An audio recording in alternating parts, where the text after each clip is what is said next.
बड़ी गल है हिस्सी है यार जी एसएम साहब हिस्सा ही ना तुसें हिस्सा ही जी तो बड़ी गल है हिस्सी है नहीं तो पूरे दफ्तर लगी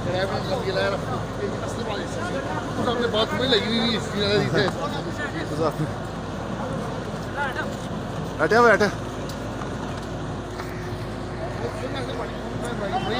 हाँ लूंगा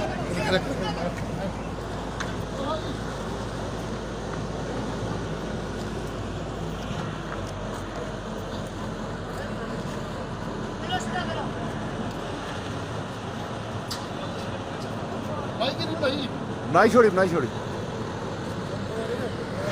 हैं